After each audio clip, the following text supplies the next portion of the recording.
Hey, Voltec, you think I should give these people vermintide first impression video?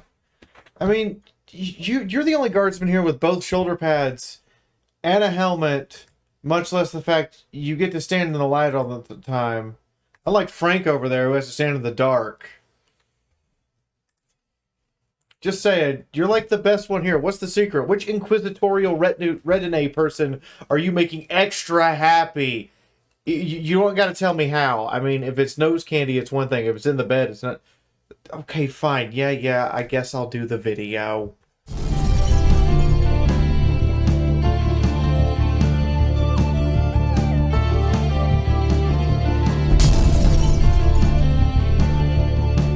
Fatshark have really done it this time. They have done such a very good job. Even with the bugs and random crashes, this plays unbelievably smoothly. There's like some wizardry going on here because between the game's flashlights, sheer numbers of enemies, 4 players connecting peer-to-peer and to a server, as well as all the other things going on, this game is buttery smooth with 0 frame loss. How? I'm actually flabbergasted. Look at what's going on my screen right now.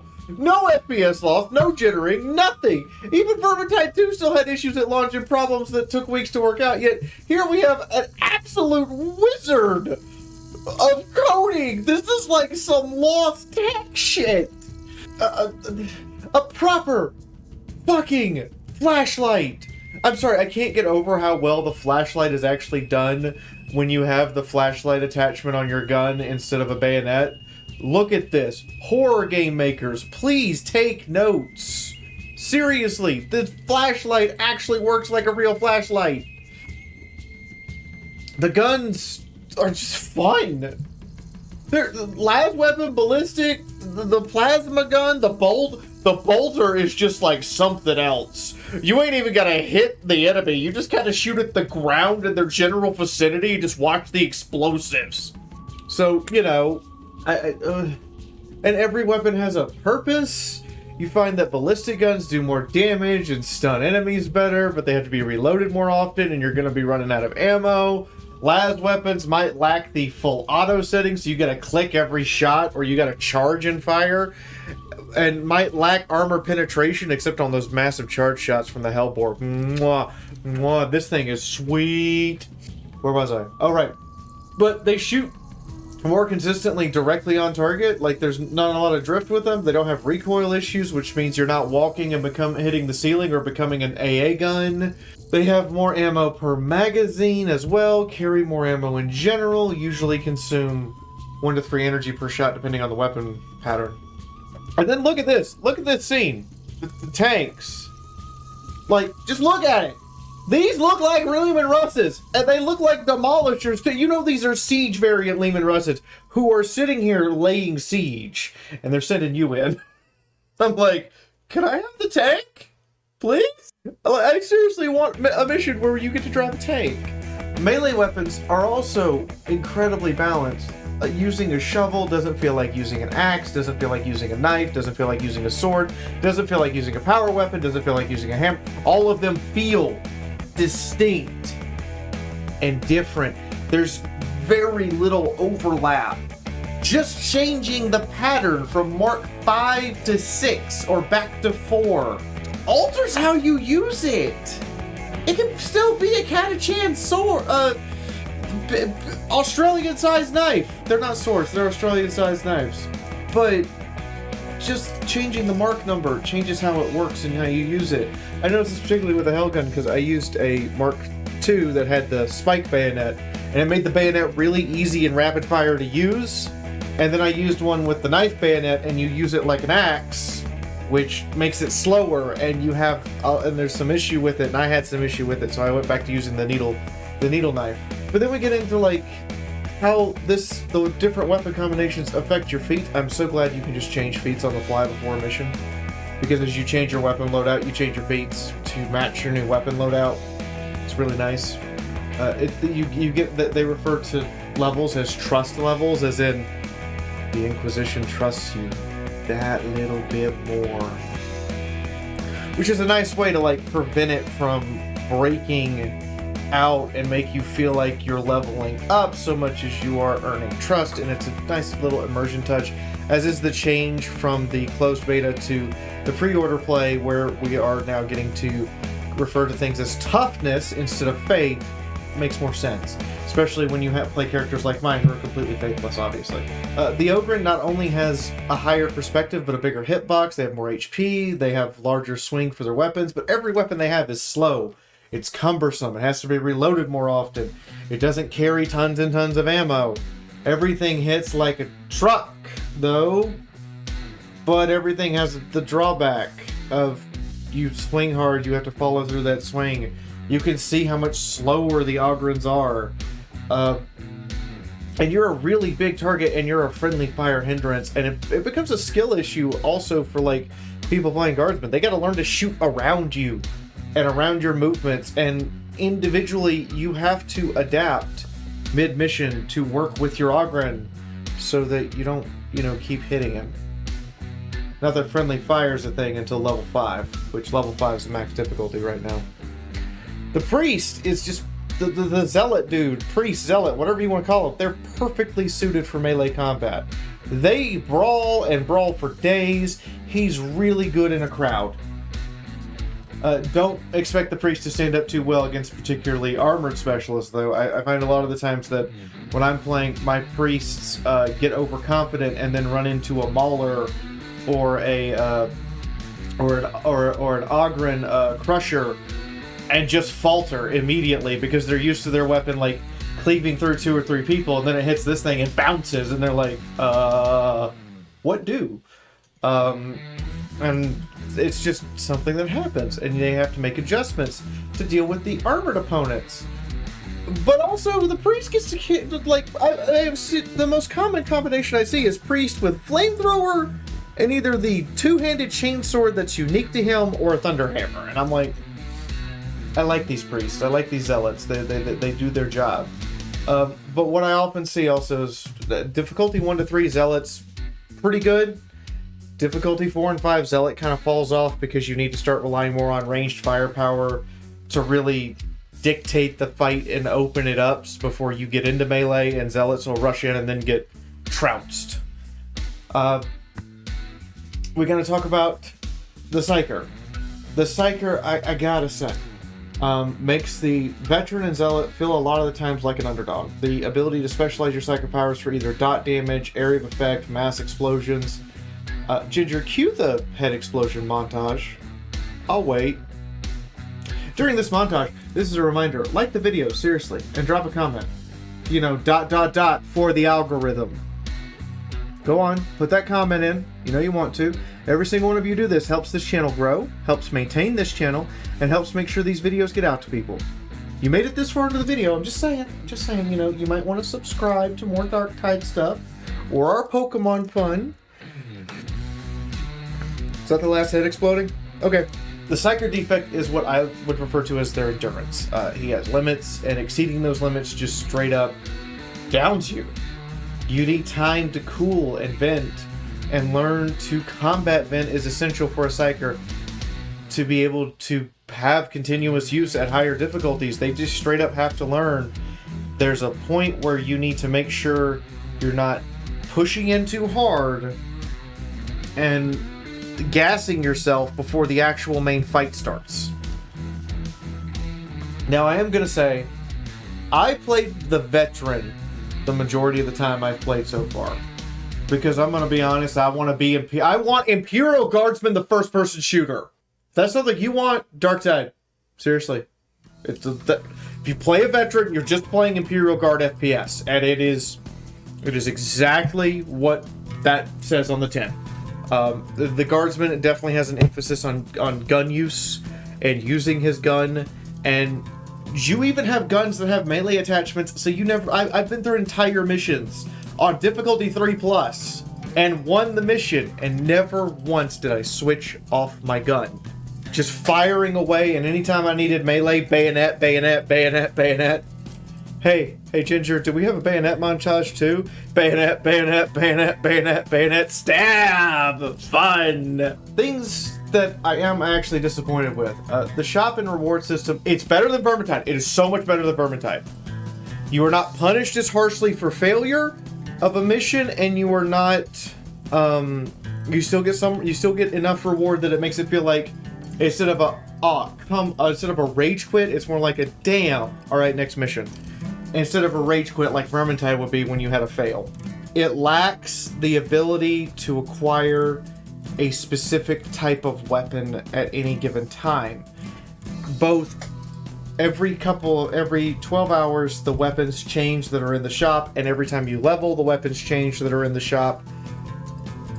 And you have zero control over what you're gonna get in the shop at any time. Now you do have the option of what to buy, and they do just give you ducats instead of you having to open a chest, get a weapon, go, I don't like that, and then this works out so much better. But it's still not quite there. And then you have the weekly mission guy. The problem I have with him is his contracts refresh a little too fast, because some of the weekly missions would require a long time to play, and we're going to get into that shortly.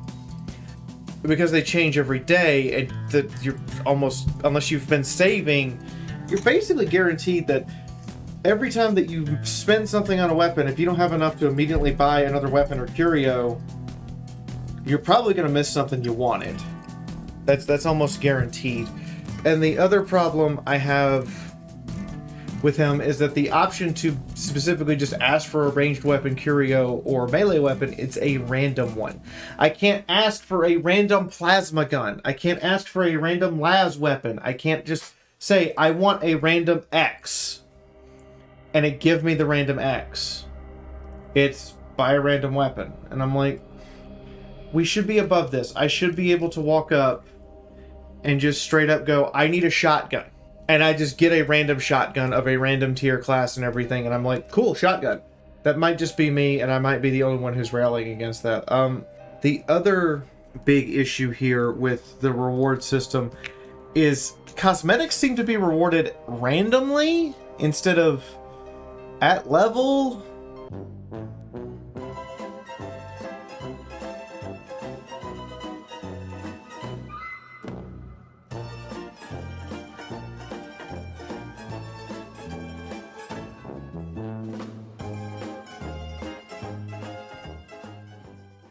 Which of the Inquisitor's retinue did you sleep with to get all that? That's fancy. See what I mean?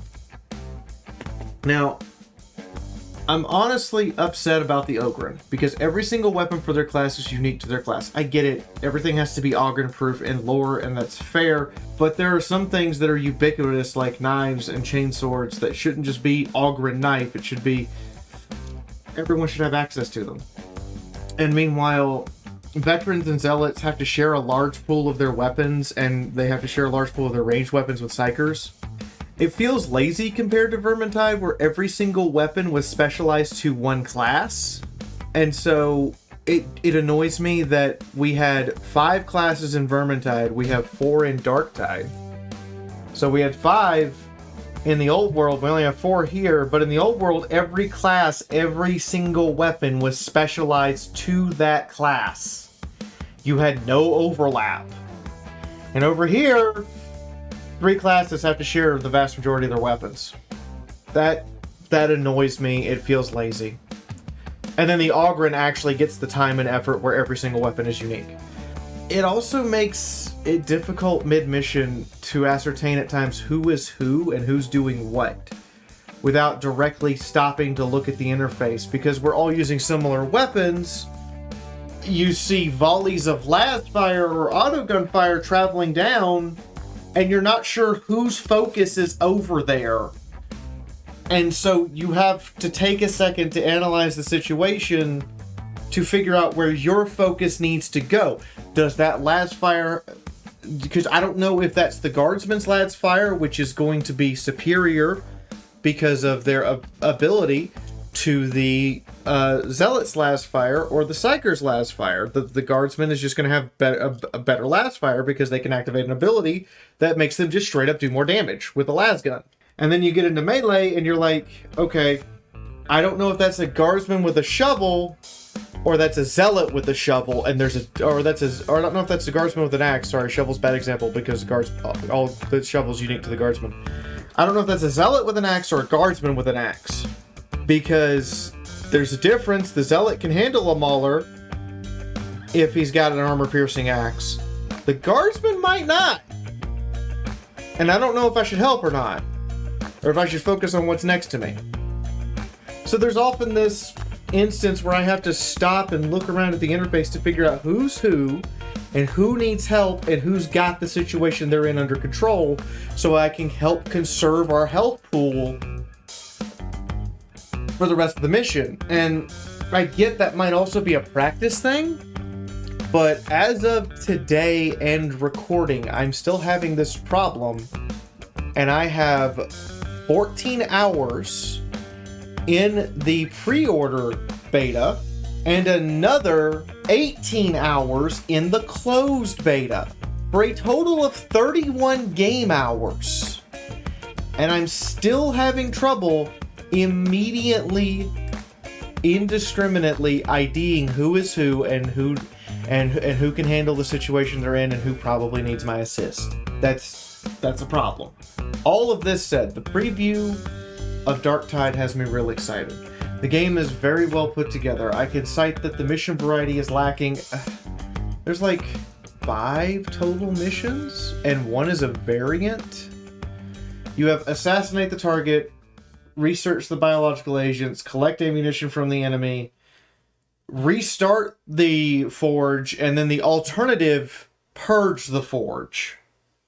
And I'm just kind of, it feels like the mission types are too limited, and there's no story missions yet. I'm hoping there's story missions that haven't been revealed yet, or there's going to be like event special missions every week. So like something to keep the mission variety up. The maps, they're very limited right now. I'm going to just say it. There are not a ton of maps. They are all very well designed. They have vertical elements, diagonal elements, different, like you are truly fighting in a 3-dimensional space because enemies will come from above and below and at an angle and jump across from platform to platform. Like there is definitely the sense that you are fighting in a 3-dimensional space, and you have to think like you are. You can't think like you're fighting on a 2D space, because what'll happen is you'll get into the horde in melee, and then up above you are three heavy gunners who will just mow you down with crossfire in seconds if you're standing out in the open in the middle of that horde. And they do not care if they kill their friends. Just like in Vermintide, the heavy gunner didn't care if he killed his friends. So the map design is great, but I would appreciate some more variety. Maybe some outdoor maps, or maps at the higher end of the hive, where you don't have all the grunge and squalor, but instead, we're assaulting like a noble estate in the upper echelons with defaced artwork or twisted gardens, or we're assaulting a temple or a monastery and we're trying to get like a religious artifact and we have to go all the way in, get it, and then get out. Or a mission where the objective is just straight up cleanse this place, kill everyone. There's no other objective. That would be great. Like, that would definitely increase your mission variety. I just gave you 3 new missions right there. Go assassinate a noble, where you have to go into the upper echelons of the hive, and now you, instead of fighting like scabs and dregs, you're fighting actual upper echelon elite troops. And every single enemy is a nightmare, because they're actually good at their job. And then the noble themselves could be like some augmented human who doesn't have a humanoid form anymore, like multiple arms, or some other crazy cybernetics from 40k, because they exist and they're there. But it's just increase the mission variety, please. But aside from wishing, I like how the game is developed so far.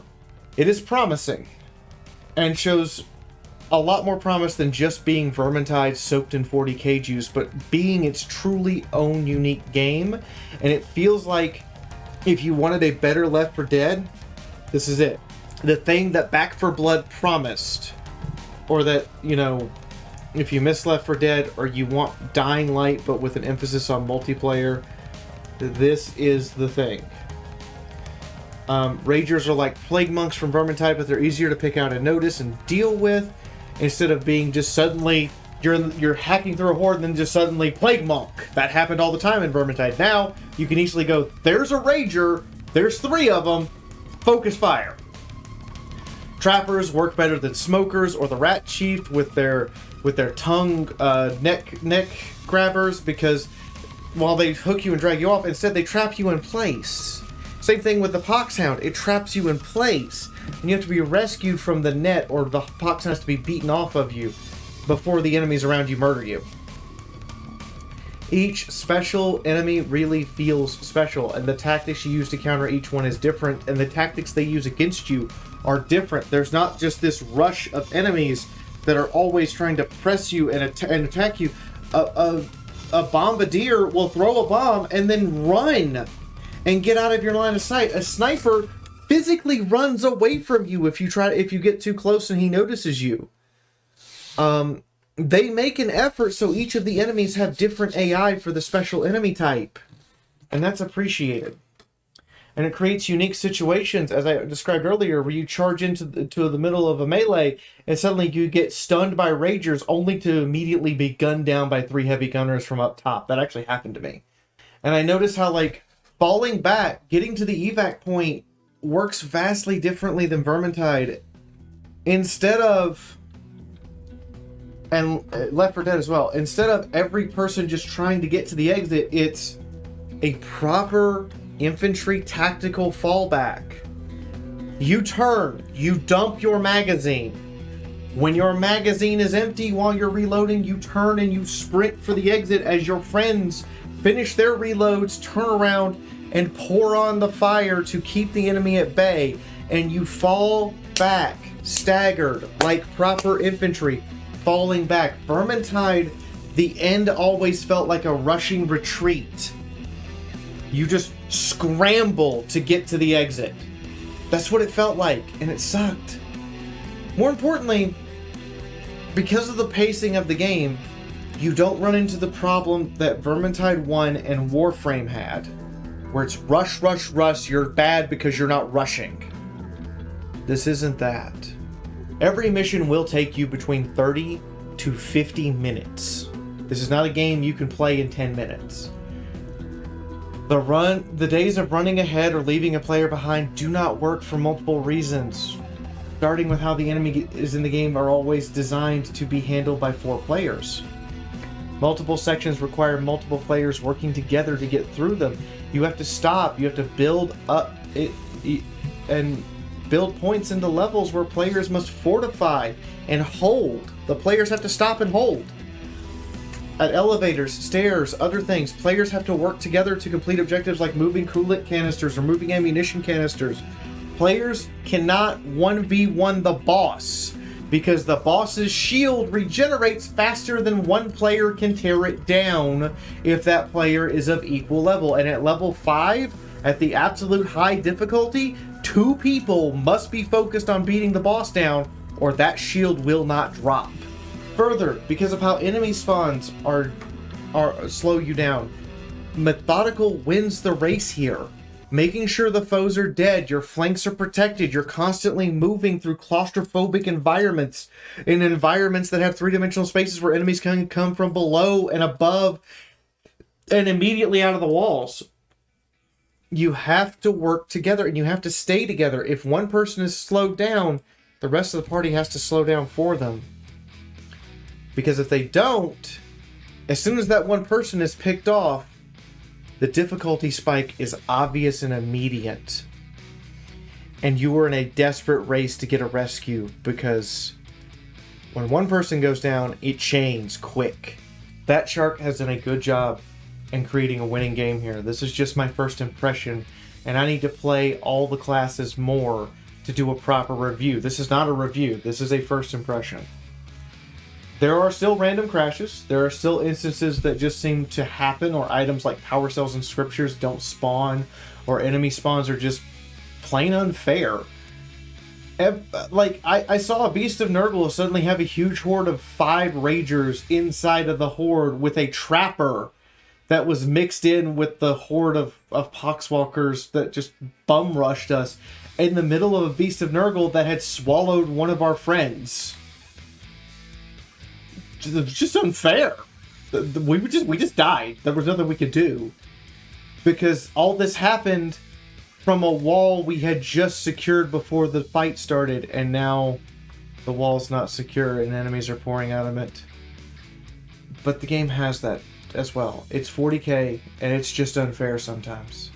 This is a game, and making it fair is a part of making sure the experience is balanced. So Fatshark needs to work out some of the spawns here and there, but that's everything.